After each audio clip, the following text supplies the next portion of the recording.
আমরা অনুমোদিত হয়েছে এবং আমরা সেইভাবে কাজ করছি।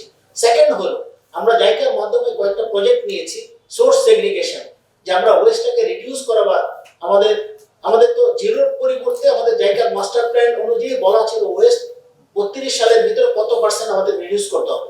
সেই অনুমোদিত প্রজেক্টের আওতায় আমরা কিন্তু বিভিন্নভাবে বিভিন্ন আমাদের স্টেপগুলো আমরা নিয়েছি।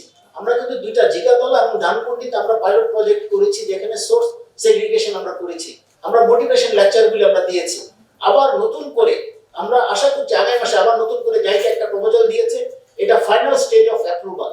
আমরা আশা করছি যে এই মাসের ভিতরে বা আগামী মাসের ভিতরে যদি অ্যাপ্রুভালটা হয়ে যায়, আমরা মে মাস থেকে আবার সোর্স সেগ্রিগেশন প্রজেক্ট এবং টেকনিক্যাল সাপোর্ট প্রজেক্ট আবার শুরু করব। এটা in terms of getting fund from JICA, that I am talking about.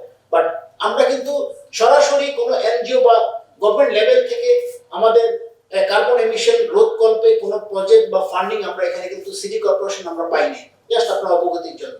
Second point যেটা হলো আমাদের ওয়েস্ট প্লাস্টিক ওয়েস্ট এখনো প্লাস্টিক ম্যাটেরিয়ালগুলিকে এখন ইউজ করা হচ্ছে, এটা কেন ব্যান করা হয়নি এটা পরিবেশ অধিদপ্তর ভালো বলতে পারবে।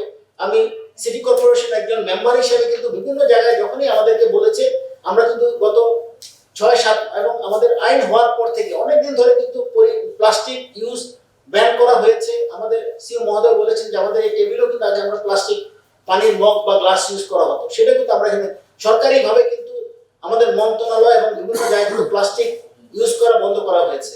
আমরা বিভিন্ন ফ্যাক্টরিতে আমাদের পুরান ঢাকাতে কিন্তু আমরা বিভিন্ন সময় রেড দেওয়া হয়েছে।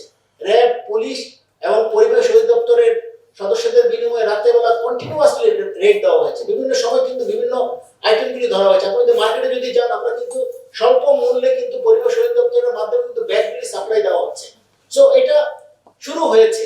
আমরা হতাশা না হয়ে যদি আমরা যদি দেখি, এটা আমাদের পর্ষদ মহোদয় বলেছেন যে এটা কিন্তু একার পক্ষে কারো পক্ষে আমরা যদি এটা পরিবেশ অধিদপ্তরের দায়িত্ব বা সিটি কর্পোরেশনের দায়িত্ব, তাহলে আসলে ভেরি ডিফিকাল্ট। যেই পর্যন্ত আমাদের জনমতটাকে আমরা একসাথে না নিতে পারবো এবং জনগণের কন্ট্রিবিউশনে যে পর্যন্ত না আসবে, সেই পর্যন্ত এটা সুফলটা পাওয়া যাবে না।